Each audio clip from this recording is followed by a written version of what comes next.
What we wanted to do today is just to talk about four of the smaller communities. We generally tend to talk about places like Amsterdam and London quite a lot, but these smaller communities obviously are part of the general ecosystem, so need to be discussed. Um, we're going to try to discuss each of them in about 10 minutes. I suspect we won't succeed. But the first one we want to talk about, if my computer will let me, is the community in Dublin, capital of Ireland. And any historical or genealogical research in Ireland is a challenge because the Irish Public Records Office was destroyed in the Irish Civil War in 1922.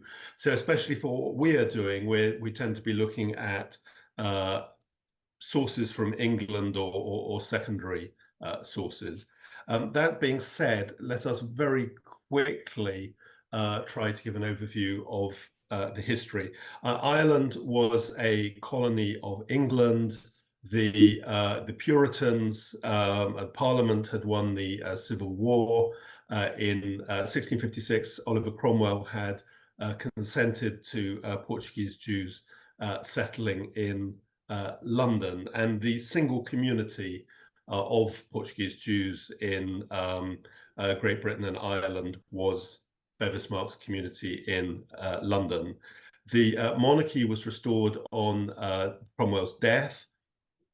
Charles II didn't have any legitimate children and was succeeded by his brother James II, who was a Catholic, which was not a total crisis for the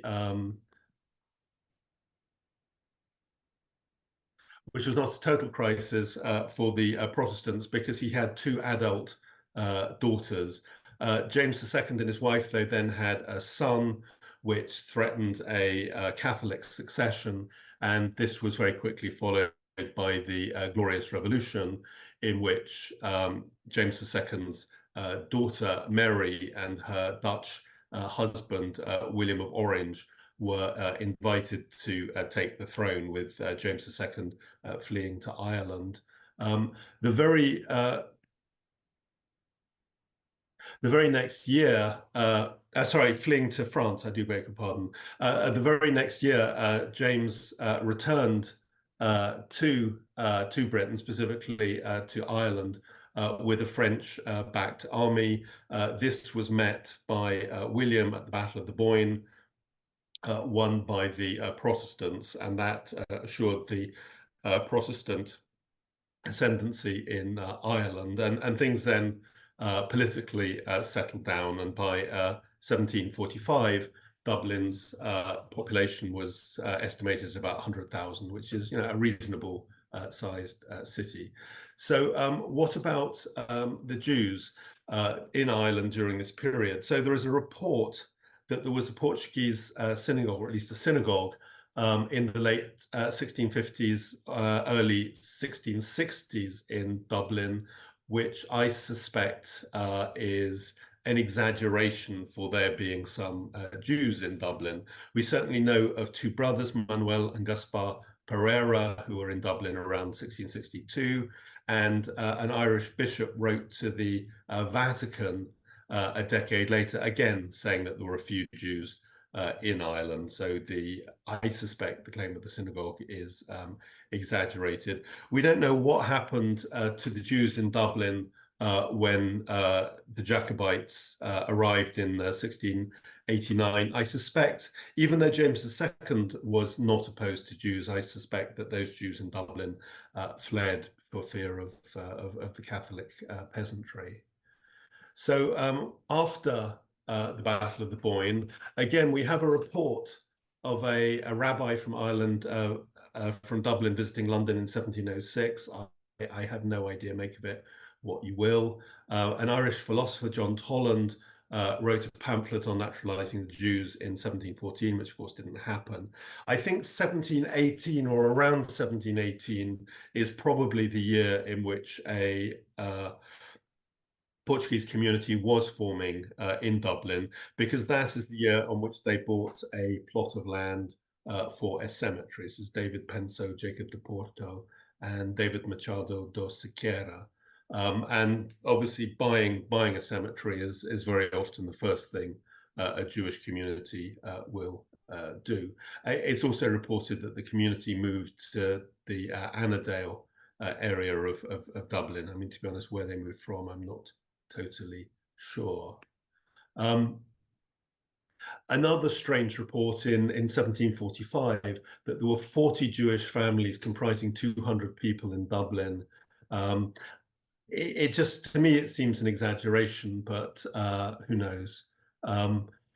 There was attempts to pass a naturalization laws in the Irish House of Commons. They had their own parliament in both 1745 and 1747. So this is a decade before the Jew Bill was attempted to be passed in England, and these naturalizations failed.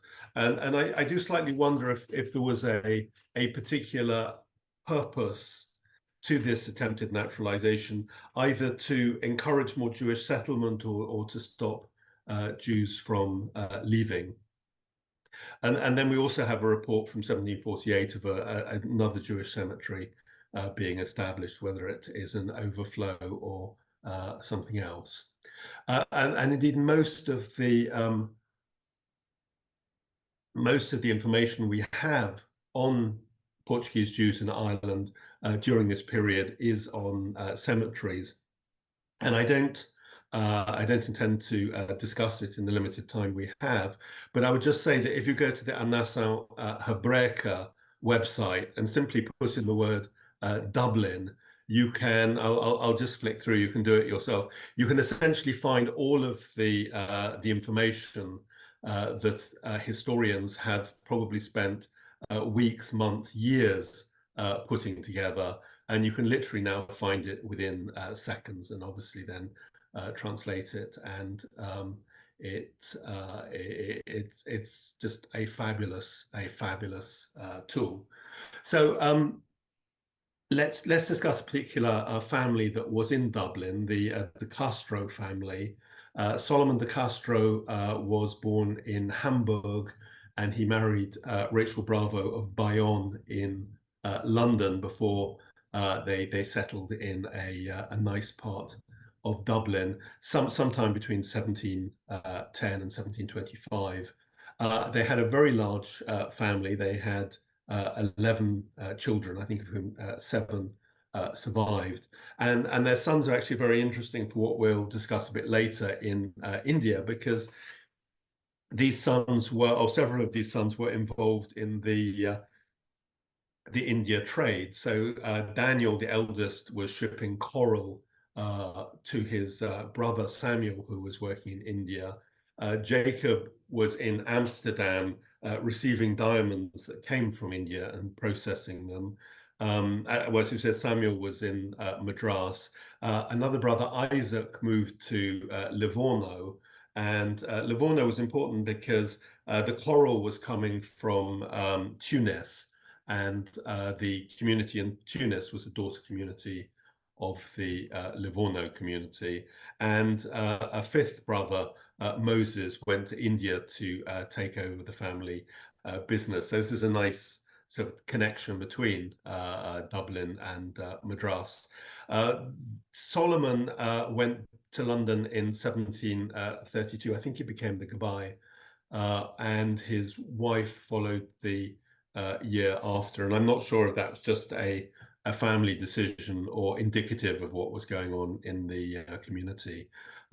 There actually was a scandal involving one of them, I think misbehaving with their maid, but I'm afraid I wasn't able to find that report in time for this meeting. In the archives of Bevis Marks, we have a report of another family. This is from 1749, a family of 10 people having arrived in London from Ireland, and they needed assistance of 10 shillings a month. And the congregation had a petty cash problem, but resolved it. And who were this destitute family? It was actually none other than my own direct ancestors. And we know this for sure because in the accounts in the following year, the payment is made to Benvenida Mendoza, who was the grandmother of the boxer Daniel Mendoza, and I'm not quite sure what she is, my seventh great grandmother or something like that. So again, we can't say if we must attach anything particular to this family because we don't for sure know that they were in Dublin. They could have been Cork or just transferring through Ireland. But what we are seeing is we are seeing people leaving Ireland and perhaps not that many traveling in the other direction. So if we're looking for sources on Ireland, I would say the best source is Louis Hyman's book, which is now over a century old. We have seen there is information in the Bevis Marks archives, but also I think Jewish researchers haven't properly looked at the newspapers, and of course also the Dublin Gazette, which was the official British government publication from 1705. There are certainly copies of many editions in Ireland, in England, in American university libraries. I don't think anyone has really scanned them for our interests. And also there were a lot of newspapers in Dublin, and I think the Jews were a small enough and an exotic enough community to be mentioned there. So hopefully in time, as more documents are scanned, we can discover more. So just to summarize, I mean, to remind ourselves that there were also Jews in Cork, which is a port in the south of Ireland. Essentially, the last place, if you're traveling to the Americas, the last place you would stop and take on fresh fruit and veg and water. Certainly there were Jews there in 1718. I'm not sure if there was actually an established community in the same way as in Dublin. And I suspect that what community there was in Dublin was disappearing by the mid-18th century, certainly in the second part of the 18th century. Although we do actually have accounts of other Sephardic Jews, actually a different Castro family being in Ireland during the second half of the 18th century. So that's a kind of a small community. We don't actually know that much about it. We can probably find more, and they are nicely connected to the next community, which is in a particular city in India. So let us just quickly review why the whys and wherefores. The map we're looking at is what the Portuguese would call the discoveries, the exploration by Europeans in the late Middle Ages, early modern period. And essentially what's going on here is there was ancient trade between the Mediterranean and India and China. The Islamic Empire, particularly in our case, the Ottoman Empire, was blocking that trade and making quite a good living out of it. And so Europeans were looking for alternative routes to the east. And of course, that's why Christopher Columbus bumped into the Americas, because he thought he'd found a shortcut to India. The Portuguese, meanwhile, were more methodical with their caravels. They were mapping down the coast of Africa. And in 1786, they reached the Cape of Good Hope in modern South Africa, so understood that they could get to India by that route. And that is precisely what happened 2 years later with Vasco da Gama arriving in Calicut in southwestern India. And this is a somewhat romantic picture of the first meeting between the local ruler and Vasco da Gama. So the Portuguese in India, as was their wont, they established bases or forts around the coast, What in the Anglosphere we tend not to know about is there was then more or less a 40-year war between the Portuguese on the one hand and the Ottoman Empire and their allies on the other, because obviously the Ottomans wanted to kick the Portuguese out of the Indian Ocean because it was bad for business.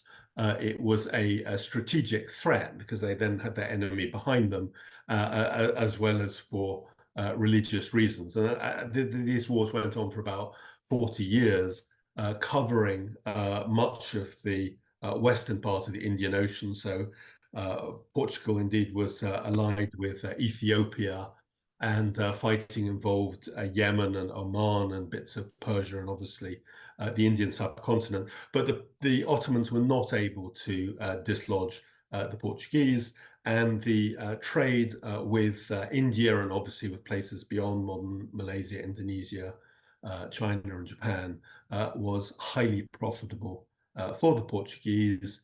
Other Europeans, of course, muscled in. So we've got the Dutch and the French and the English and the Danes and the Courlanders, that's the Latvians and others. The Portuguese introduced the Inquisition with a tribunal based in the capital of Portuguese India at Goa. And this was mainly aimed at Hindus and Muslims, although they did round up some Jews as well. So this map essentially shows the places of greatest interest to us. So we can see Goa on the east, on the western coast. Fort St. George was the original name of Madras, which is today the city of Chennai. I'll use Madras because that's how it was known for much of the period. Golconda was where the great diamond mines were, and these belonged to the kingdom of Hyderabad, which was a significant power in southern India at that time. It was led by a Muslim ruler. So the English in India, my history teacher lied to me because I always thought that the English arrived in India in 1688 when King Charles II here married Catherine of Braganza, Portuguese princess, and her dowry included the little settlement of Bombay, today the sort of mega city of Mumbai. But actually that wasn't true. An East India Company was formed in 1600, so this is during the reign of Queen Elizabeth I. They reached India in 1608. This is in the northwest of India. And they established, like the Portuguese, they established other bases, including Fort St. George, later Madras, in 1639. And it seems to be that this was the favored place for people involved in the diamond trade. So first of all, let's quickly just say something about the East India Company and the Jews. The East India Company had the monopoly of English trade with India, or at least they tried to maintain that monopoly. The Jews had arrived in England as Jews in 1656, and the earliest records anyone has found so far is in 1670 when a Rodriguez and a da Costa were paying money into the East India Company Bank. 4 years later, a Gomez and Rodriguez wanted to go to India but weren't allowed, but they were allowed to trade.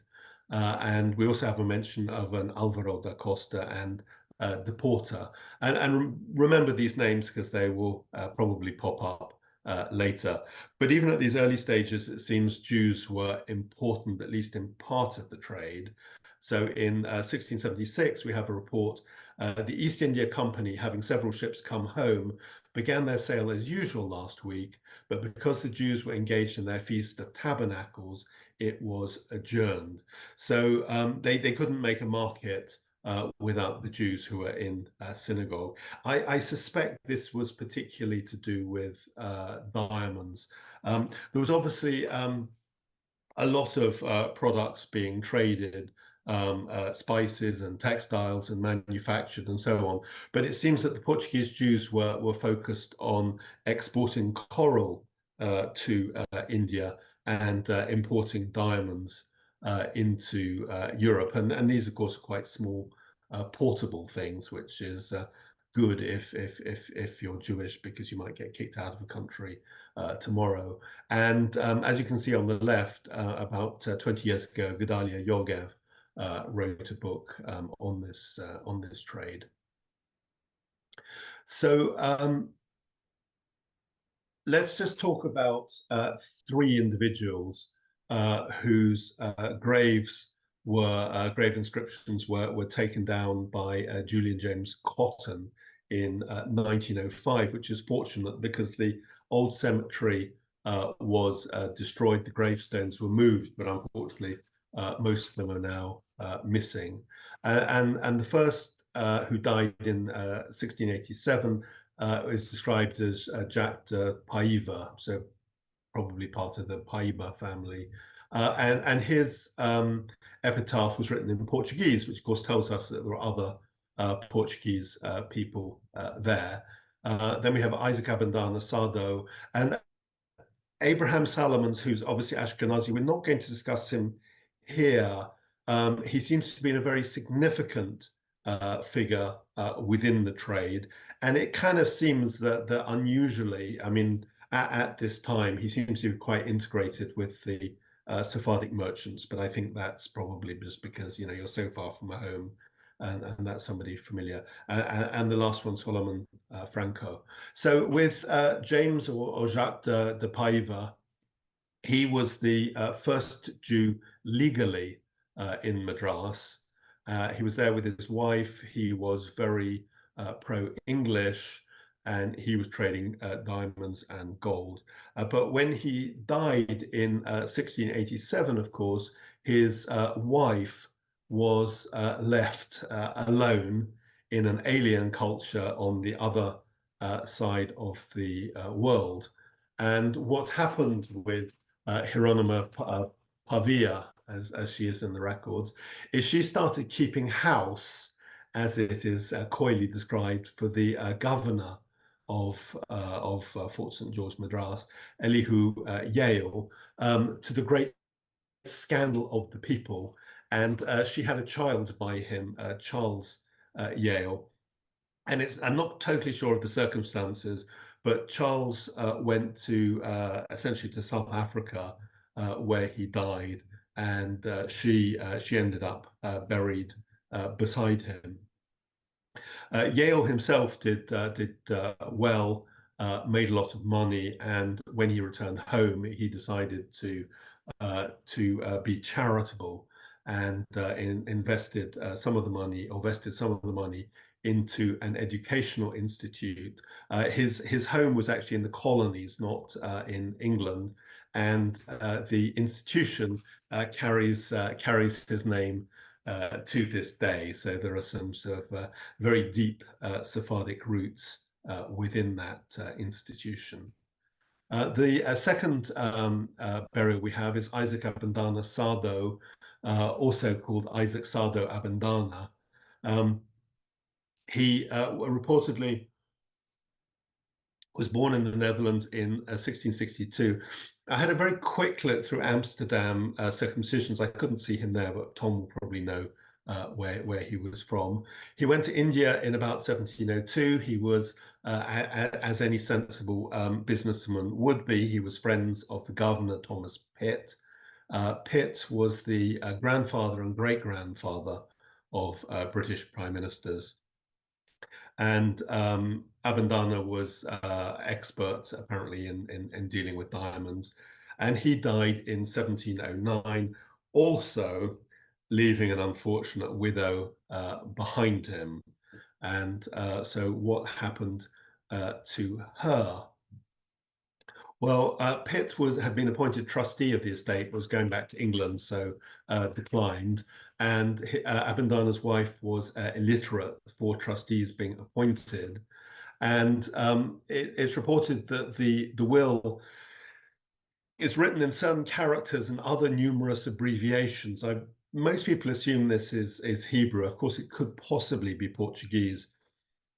Now, here I am speculating, but what I speculate is that because the executors couldn't read the will, they couldn't get probate for the widow, so that she fell onto hard times. It is then reported that a turbulent Danish missionary essentially eloped with her to Tranquebar, which was a Danish colony down the coast, where he seems to have dumped her. And in 1712, she married a German Lutheran, probably herself converting to Protestantism. And hopefully, her life after that was not as awful as it had been. And the third of the Sephardim, I don't have that much more on him, was Solomon Franco of Leghorn, so of Livorno, which of course is the center of the coral trade. And he died in 1763 when the trade was in decline, because the diamond mines were in decline. And also, of course, new diamond mines had been discovered in Brazil, and these merchants were living in Coral Merchant Street in Fort St. George or Madras. So there's no question about what they were doing. So before we discussed people who were not allowed to travel to India, and a character called Rodriguez arrived in 1683. I don't know if he is the same Rodriguez that was denied permission to come, and I don't know whether the deporter he was traveling with is also the deporter who was earlier mentioned in the in Indian archives. I suspect they were. Rodriguez, to the annoyance of the East India Company, was trading diamonds in Golconda in partnership with a Frenchman called Daniel Chardin. In terms of how we can research these people, the main resource seems to be the India Office records in the British Library. Also, though, I think there are probably sources in India. The Tamil Nadu State Archives in Chennai, which is obviously the modern name for Madras, are reported to hold the local records of the East India Company. The Connemara Public Library, also in Chennai, is one of India's four depository libraries and may also have resources. And the Telangana State Archives and Research Institute in Hyderabad are probably the people who hold the Hyderabadi records to do with the Golconda diamond mines. There was a newspaper, quite an early newspaper for India, published in Madras, but this is probably too late for us in 1785. What I wonder, though, is whether Jews and this historic trade might be mentioned or discussed in this newspaper. So that is what I have to say. If Ton, if you want to try sharing your screen, if you want to unmute yourself.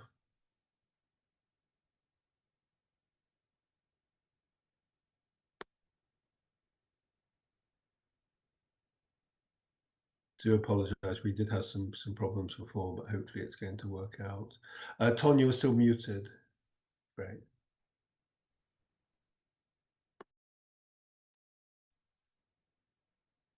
No, I'm not. I hope. Can you hear me? Can you make full screen? Yes. Right, thanks.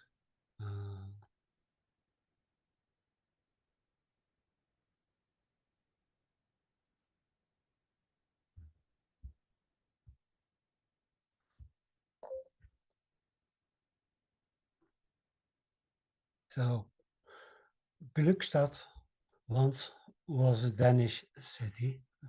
Today it's located in Germany, in Schleswig-Holstein. The Germans started the war in 1864 and conquered the Duchy of Schleswig-Holstein, and this was all ended in 1866. Um, it was founded by Christian IV, King of Denmark, in the beginning of the 17th century, and it was still brand new in 1622 when Christian invited Sephardim from all over to come to Gluckstadt. He used the social media of his time in the form of a pamphlet which was distributed throughout the Sephardic world in November 1622. Christian hoped that the Sephardim would bring trade and prosperity. They did, and they did arrive, but uh, not in the numbers that King Christian may have hoped. As you can see on the map, Hamburg is here, Glückstadt is here, and the idea of establishing Glückstadt was that some of the trade that went through Hamburg would eventually go through Glückstadt. This didn't work out quite as hoped. And I think the main reason is that if you have a seaport, then you are dependent on the hinterland, on the lands downstream the Elbe, and those were still German. So Glückstadt would still have to pay impost on all goods that they sent through the Elbe to the hinterland.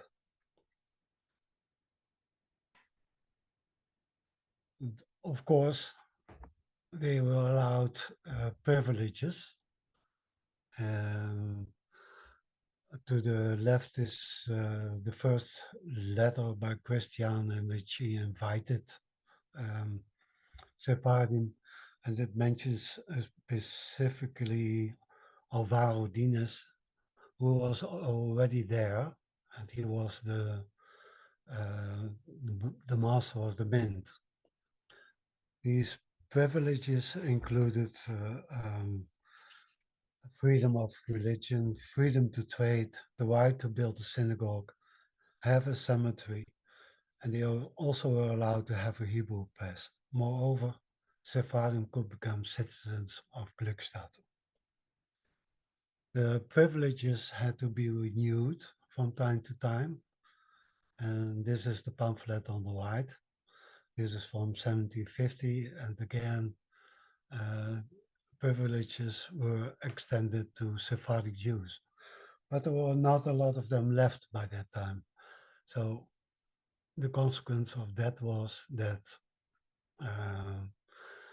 they were offered less privileges than they were in 1622.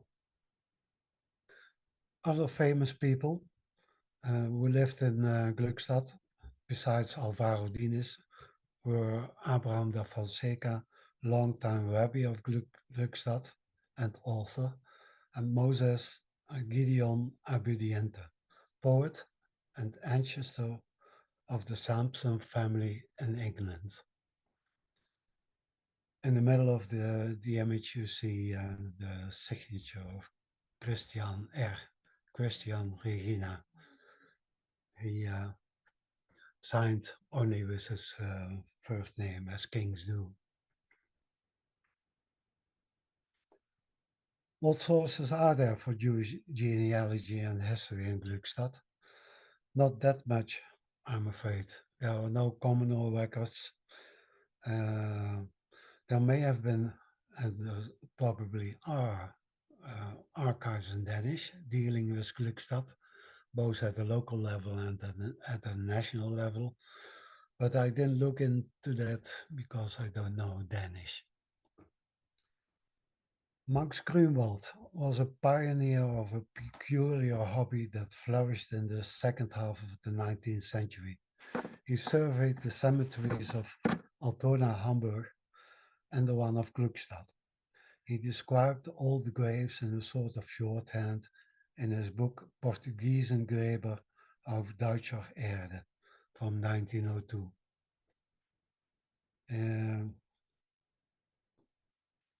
And to the right, you see a typical page of his book full of abbreviations and numbers. The first column, 35, 40, 45, were used by Max Grunwald as reference numbers. And he only printed the numbers divisible by 5. And the rest of the numbers you have to imagine yourself as a reader. So Gava, the daughter of Isaac Palash, was number 40.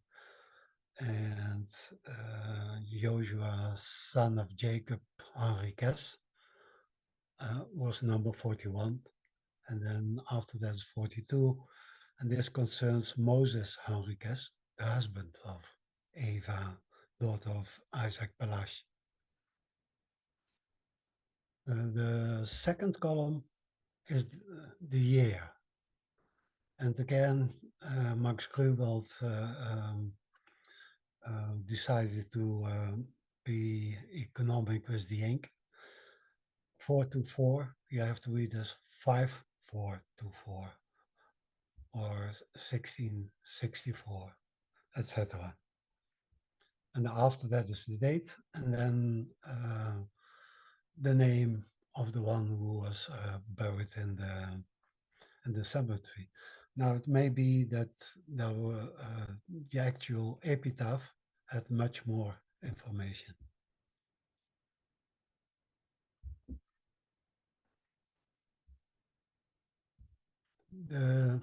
Max Grunwald used illustrations in his book, but sparingly. But these are the ones that concern Glückstadt. And to the left is the detail of the grave of Eva, daughter of Isaac Palash. And to the right is that of her husband, Moses Henriques.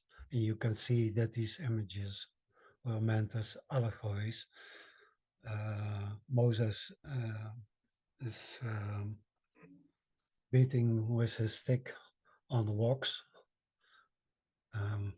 Moses on the rocks, as it were, to draw water from it.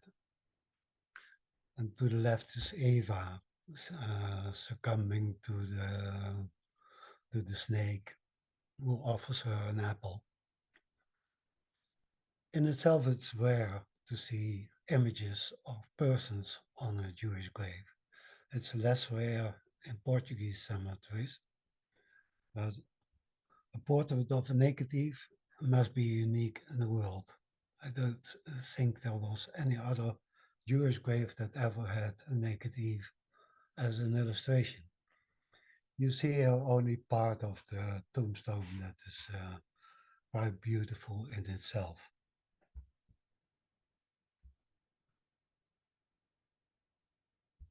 Another source are the protocol books of the Portuguese Jewish community in Hamburg. There were 2 of them, and one was published in a German translation by Isaac Casuto. He's indicated by the letters I see up above. He mentions Gluckstadt some 32 times in this first protocol book, and here is where you can find details about people living in Glückstadt and the view from Hamburg about what Glückstadt meant to them. And what it meant to them was that it was a possible place to escape to if the position of the Portuguese Jews in Hamburg became threatened. And it was threatened because, unlike in Amsterdam, local preachers of the Lutheran Church had a lot of influence in the government of that city. So, famous example is Johannes Müller, who preached regularly about these no good Jews. And incidentally, he was also an influence on Johann Sebastian Bach, who took some of his anti-Semitic text from Johannes Müller.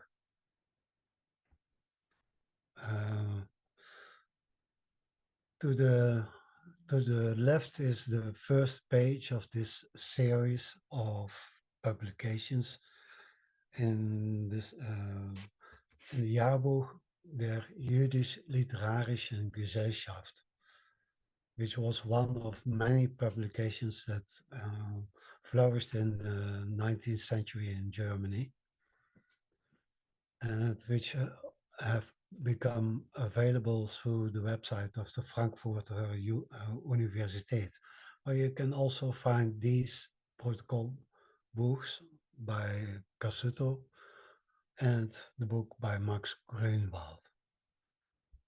The reason why Hamburg was so keen on supporting the community in Glückstadt, I told you about, but this didn't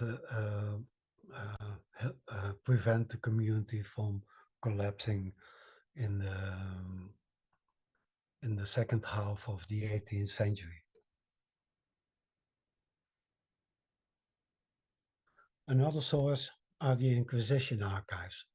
Thanks to the traitor Francisco Domingo de Guzman, aka Samuel Boab, we know that some 15 Sephardic families lived in Glückstadt in August 1651. 15 families, all with a lot of children, 8, 9, 11, 12 even. Only one couple with 2 children. I think this means that Francisco de Guzman was less reliable as a source of information, because such large families simply did not exist in the 17th century. Well, they were there, but most families also suffered a lot of child deaths. So it's a nice source, but he also gives his all his names in Portuguese or Spanish, which means that you have to translate them to Jewish names, which in a lot of cases are not available. So it's a nice list to have, and maybe someday we will find out who these people were under their Jewish names. But I mentioned it anyway because it's quite possible that someone may use this information and trace his ancestors to this list. This is the cemetery of Gluckstadt as it looks today. It's much diminished. Parts of the cemetery have been taken over by the municipality of Glückstadt to build highways and to build houses. But this is what is left. Another source where you can read about Glückstadt Jews is the Biographisches Lexikon der Hamburger Sephardim by Michael Studement Halevi. He does mention Jews in Hamburg with connections to Glückstadt, but also he mentions he succeeds in smuggling in information about Jews from Glückstadt in to this lexicon. For example, you can find information here about Alvaro Dinas, Abraham da Fonseca, Moses Gideon Abediente, and Benjamin Musavia, and many more with relation to Glückstadt.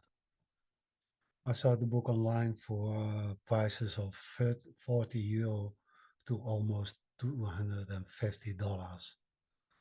So don't rush to buy the book, but research your sources. And then we go to The Hague. Early 17th century, the first Jews trickled into The Hague. One of them was Samuel Palache. The portrait to the left is generally misunderstood as that of Samuel Palache because Gerard Wiegers put it on the cover of his book about Samuel Palache. He came to The Hague in 1608 and he was a diplomat, a merchant, and a one-time pirate. He died in The Hague in 1616, but was buried in Amsterdam, as the Jews of The Hague did not have a cemetery back then. Another famous inhabitant of The Hague was, none other than Baruch de Spinoza, the famous philosopher. He spent his last 6 to 7 years in The Hague on the Paviljoensgracht.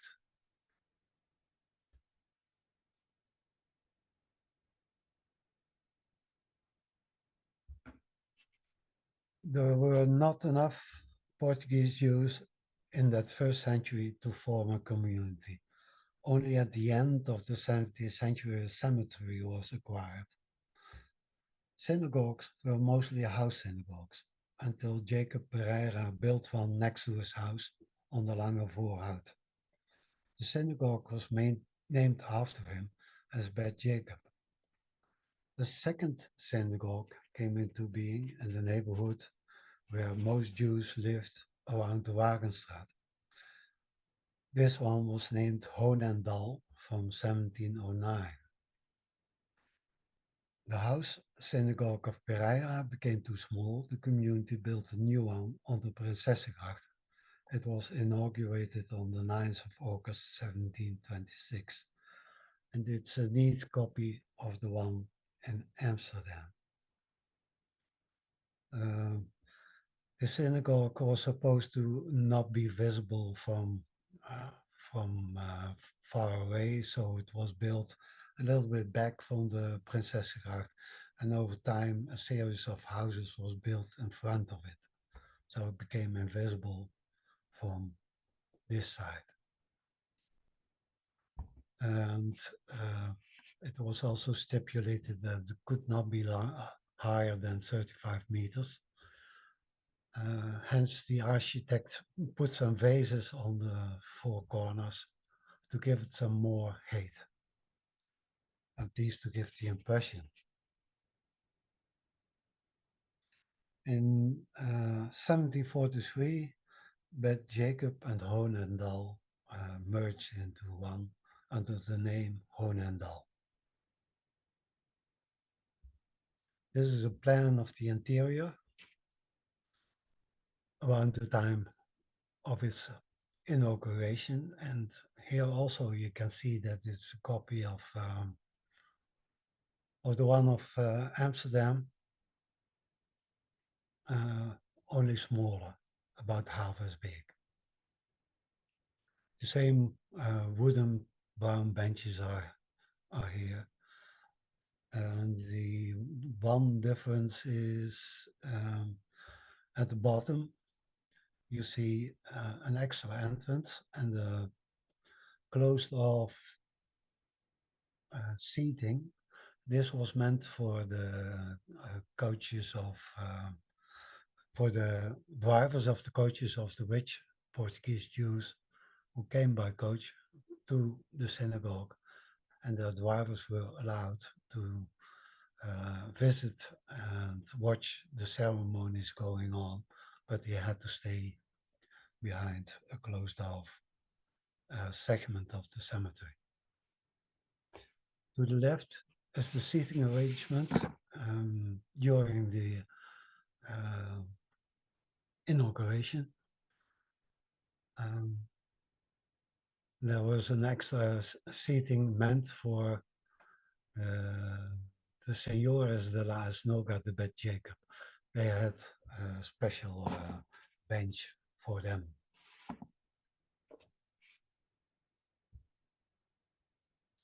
This is what it looks like today. It still looks very much like in the 17th century, and it's still also the similarities to Amsterdam are very clear here, including the balconies where the women were supposed to sit, and even the hall looks a little bit like that in Amsterdam, but less elaborate. Bottom left are the Sephardoras, and they have one from the 13th century, and they don't know how they got it. What archives are there for The Hague? Well, in contrast to Hamburg, there are plenty.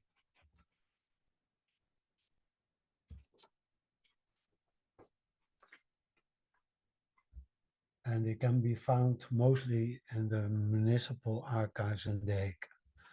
It's not easy to navigate the website of the Haag's Gemeentearchief or municipal archives. It sometimes loads images as PDFs with multiple pages, and sometimes as just multiple images. And it's not always clear which is what.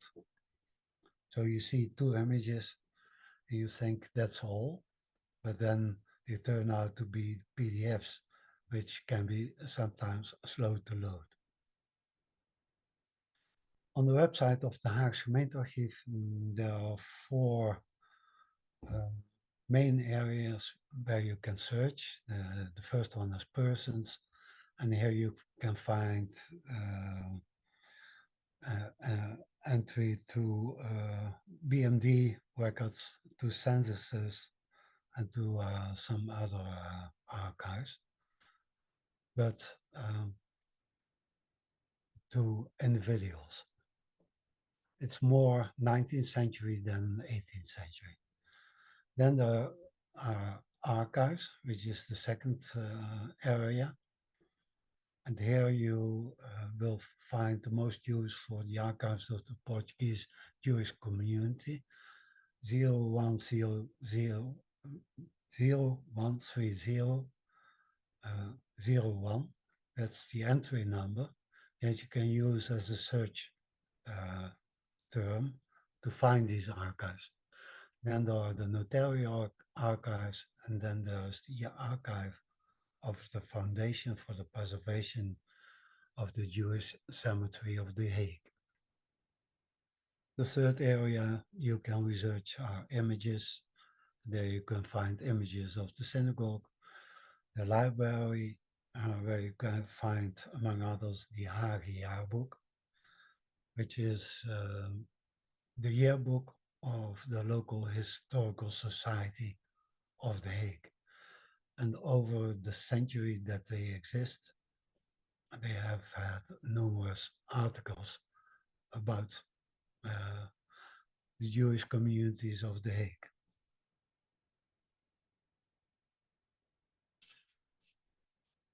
The minute books start in 1743, which is rather late.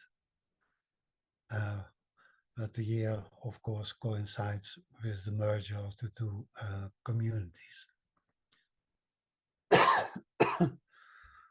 These have been digitized in the form of PDFs.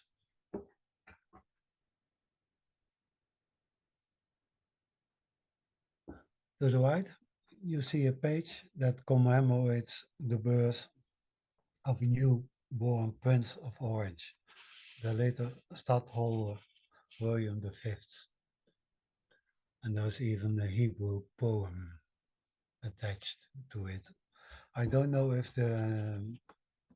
at the House of Orange or members of it ever visited the synagogue in The Hague, but I suppose that they did.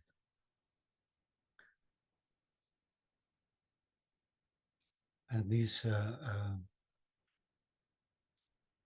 many books have been digitized largely thanks to me, to myself.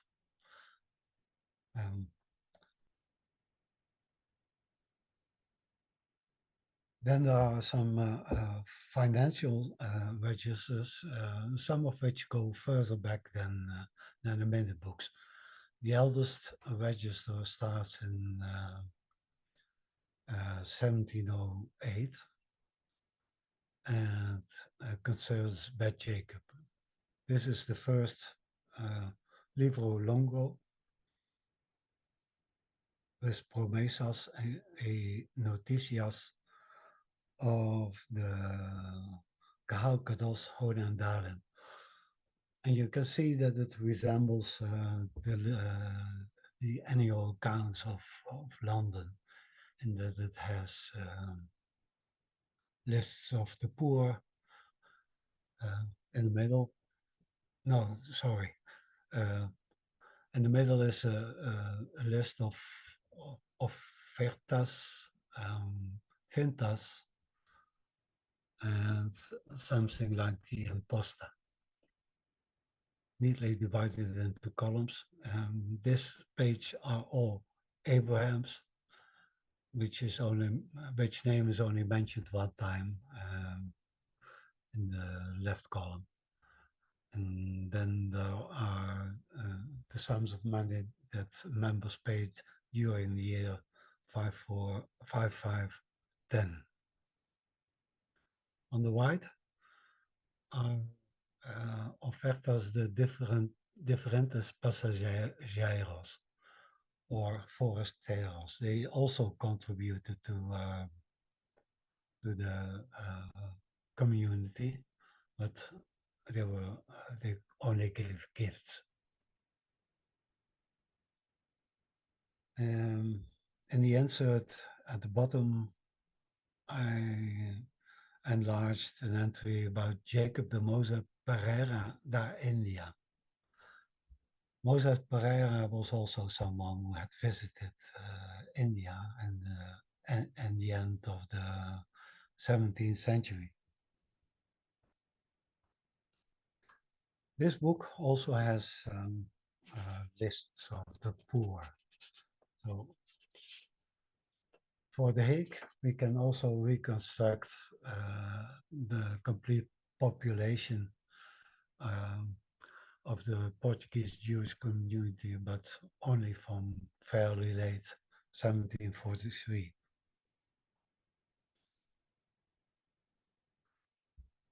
This is a copy of a photocopy of the burial register of the Portuguese cemetery of The Hague. And the cemetery is unique in the sense that it had Portuguese graves and Ashkenazi graves. In the beginning of the history of that cemetery, there were some difficulties, but these were soon laid by side, and they were happily buried ever after that together.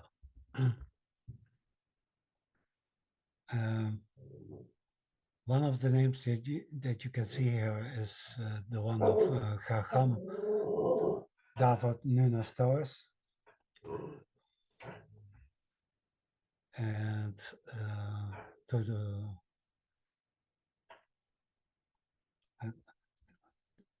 below his name is the name of his wife, Deborah Nunez Torres.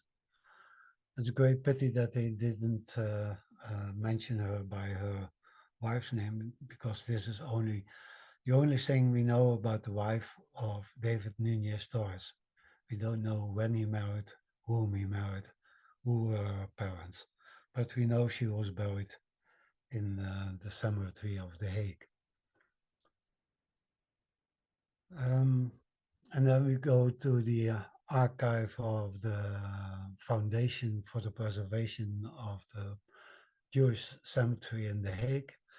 In the 80s of the last century, the cemetery was restored into its former glory. All the graves were cleaned, photographed, and described. And here we see the grave of David Nunez Torres. And to the left, the photograph of the original.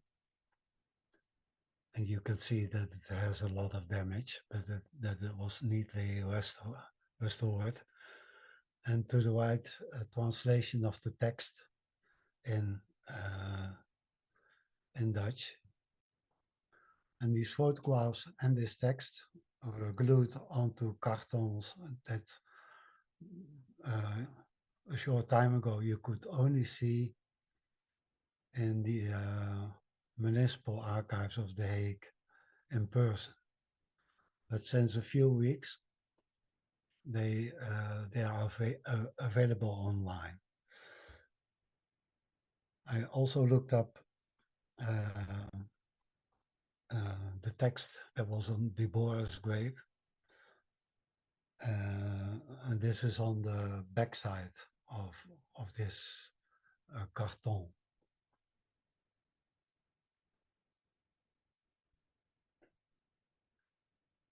The great thing about the municipal archives of The Hague is that you can ask to digitize everything that has not been digitized yet. And they do it for free, like the Amsterdam archives also do. I don't think there are other archives who do the same, at least not for free. At the bottom, you see an inventory number from the Nederlands-Portugees-Israëlitische Gemeente or Portuguese Jewish Community of The Hague. Community Honendel under the heading Finance and Administration. And it's the one of the book. It's the book that we just saw, Promesas and Fintas, which runs from 1749 to 1816. And I ask for digitization by clicking here. Then you get a form that you can fill in. Just your name, your email, and you can then click through to finalize the request for digitization. And yesterday I asked for digitization of these inventory numbers. And this one is something that Ali will interest. Stukken betreffende de widow Bizaglo Bentubo, 1797. So, I asked for this in the weekend, so I expect an email back tomorrow to say that I asked for too much, that I can come back again later. And that was the end. Stop sharing. Question time. Thank you. Could I just make a comment that the Dinis family in Gluckstadt, I have a book in Spanish, I think the only book I ever read in Spanish, on the Dinis family of Pontevedra. That's in sort of Galicia, the bit of Spain, just north of Portugal. And the author of the book assumes it's the same family, and apparently the San Benitos, worn by members of that family, are still hanging in a church in Pontevedra. Mm-hmm. Nice. But it's great because I think in time, I mean, what we discussed today are quite small communities, but hopefully in time we can just fit the jigsaw puzzle together of all these people and how they all fit together. I mean, like we're seeing that you know, somebody's trading with India in Dublin and also in the Hague and so forth. So anyway, thank you. Does anyone have any questions, comments, corrections, statements? Bernard, you're waving your hand. Oh, Ali, you're waving your hand as well. Bernard, you were first. Thanks. And thanks for those presentations. Fascinating. Ancestors in all four of these places, I think. I don't know about Dublin, but definitely the others. Although I think I had Ashkenazi ancestors in Dublin, but that's another story which I won't go into. Can I just ask Ton a question and then I'll sort of say something I have to say? What was the relationship between the community in The Hague and the community in Amsterdam? Was Amsterdam considered to be a senior and more important administratively community, or were they completely separate? How did that work? When there was no community, the Jews of The Hague were members of the community in Amsterdam. Right. When it became its own community, they were separate. But I know that there were Jews in The Hague who were members of both communities. There was a bit of a hierarchic relationship with regard to Halacha. So in that respect, The Hague was subject to the Baidin of Amsterdam because they only had one Chacham at the most. If there was a Chacham, there were long stretches of time that they didn't have one. And the Jews in The Hague were, on the average, richer than the Jews in Amsterdam. So that gave them also a kind of independence. Right. They were not dependent on support from Amsterdam, like Gluckstadt was dependent on Hamburg. So it was not a satellite community. Thank you. Okay, I have a couple of things I'd like to say. First of all, Glückstadt is one of the towns, cities that I addressed in the talk, which I gave in my absence to, I think, one person at the IAJGS last year, entitled Sephardic Nordic Noir. And I started with Glückstadt and moved up through the Sephardic communities in Rendsburg and then Fredericia and then Copenhagen. Glückstadt is particularly interesting for other reasons. The Danish Wikipedia entry for Glückstadt mentions the need to attract Sephardic Jews and names Alvaro Diniz, Benjamin Musafia, and somebody they called Daniel Mamias de Castro, who I think was Namias de Castro, and probably has wrong about who was doctor to the King of Denmark. But the father, Benjamin Musafia, was doctor to the King of Denmark, and Daniel Namias de Castro was the son of one of the de Castros in Hamburg, who was doctor to the Queen of Sweden. So we've got some very interesting connections there, but there are Glückstadt was built as one of what was supposed to be four cities to which Christian IV wanted to attract the Jews. And they're all approximately 70 kilometers from each other, which I took as being approximately a day's travel, either by horse and cart or, in the case of the river, by water. And the others were Rendsburg, where there is the second oldest and the second largest Jewish museum in Germany. And it is a stunningly beautiful, well done community museum about the Jews of Schleswig-Holstein. So it's their history, which obviously starts with and includes the Sephardim. But from that, I learned a possible source of information about the Sephardic Jews in Glückstadt, which is that in the charter establishing Glückstadt, Christian IV established 2 seats on the Glückstadt Council for Jews. And so even if the Jewish records have been lost, it's quite likely, and I was there in January when everything was closed. I was there on the 3rd or 4th of January, and the town hall or city hall was closed until the 10th, but I'm hoping to go back. I would think it likely that municipal archives, not referring to anybody as being Jewish, but will have records of a lot of the names that we would expect to find in the Glückstadt community, and that may be a valuable source.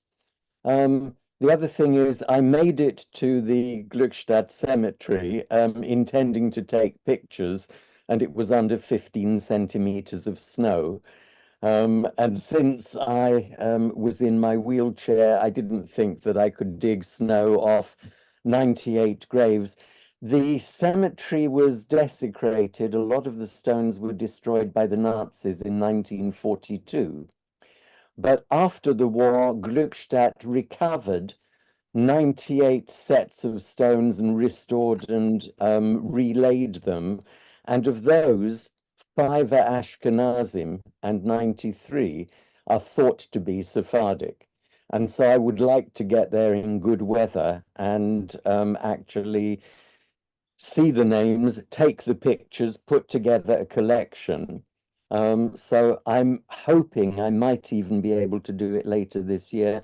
I'm also hoping to get to Denmark, and I do read Danish, so I'm hoping that I might be able to pick up on some of the Danish records, because my talk was about some of the movements of the Sephardic Jews from Hamburg into Denmark, 3 or 4 different waves and various families and communities. And I followed one particular family that I was interested in the 18th century, the Meldelers. And there's reasons for it, which if I ever get around to giving the talk, I will be happy to explain. But there's quite a lot of information. I also discovered that at one point the Jews were invited to Glückstadt. The city was founded in 1616, given a charter in 1617, and the Jews were invited from 1617. So 5 years before they were officially allowed into Denmark, which is a kind of interesting date. The other thing is, you'd mentioned the naked woman on the tombstone.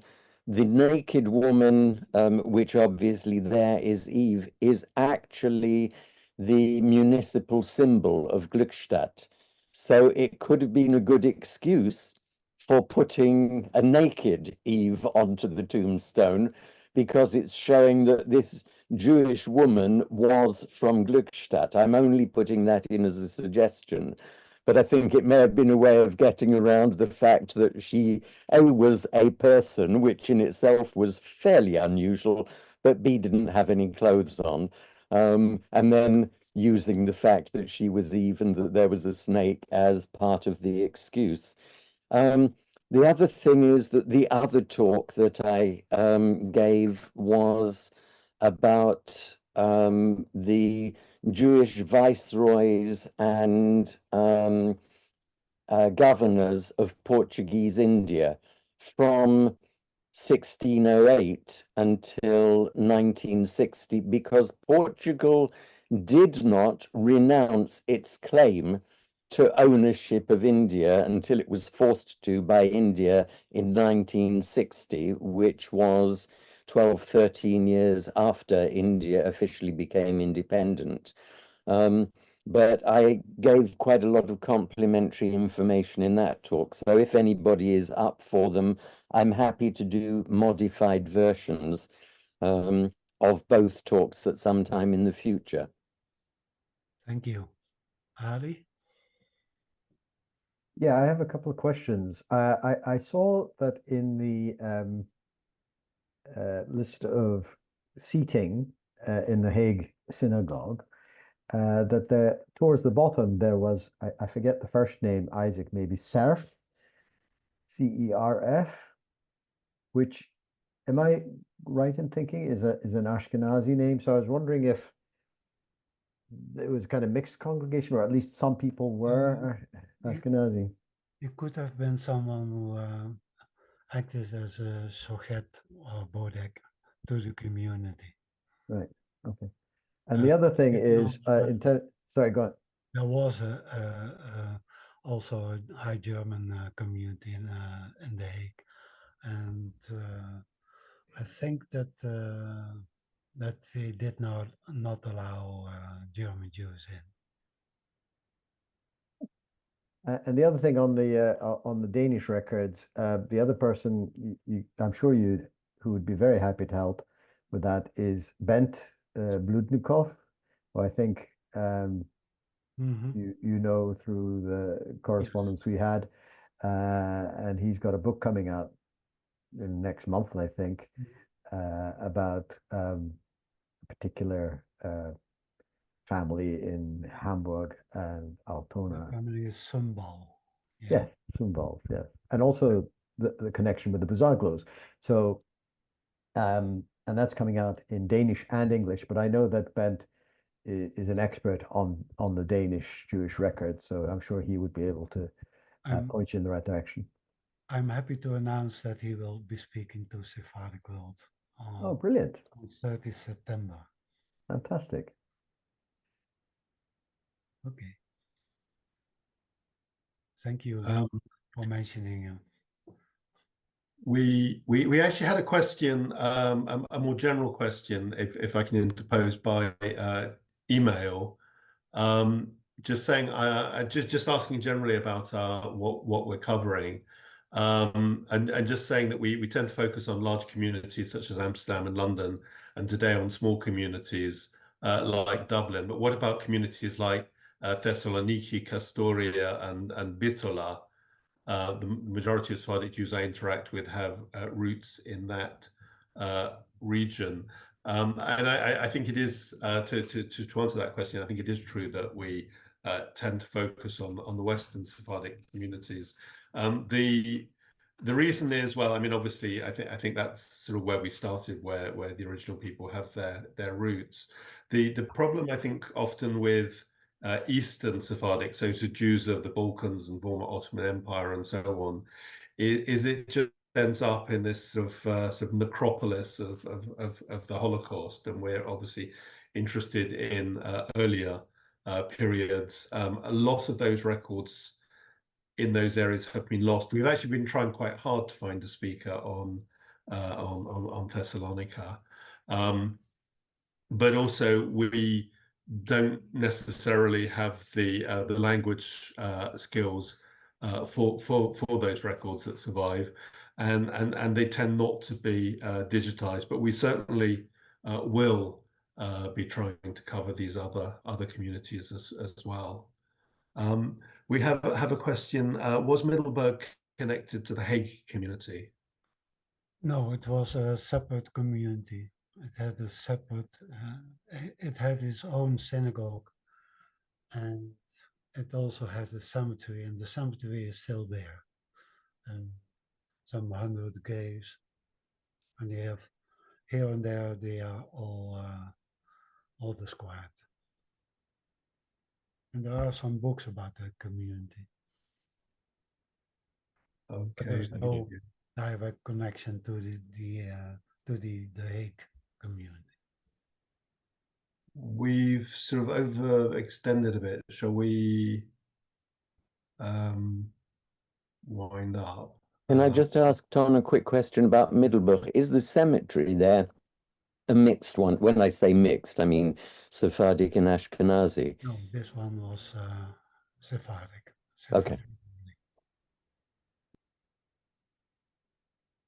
Okay.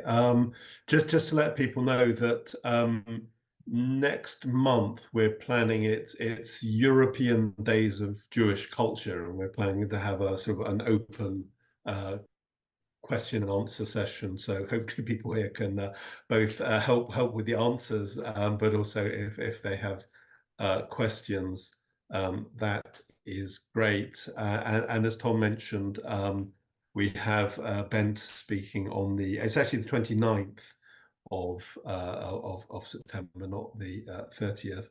I can't remember who is speaking in 2 weeks' time, but I'm sure they're a genius. And thank you, everyone. I'm not sure if anyone is at the IHAGS conference in Philadelphia, but if you are, please remember David Silvera's talk tomorrow morning. It's absolutely the cutting edge of research. And Tom, would you like to close the meeting? Oh, thank you all for your support and for your presence and for the interesting questions. And we hope to see you all in 2 weeks' time. And I don't remember the speaker either. Thank you. Good evening.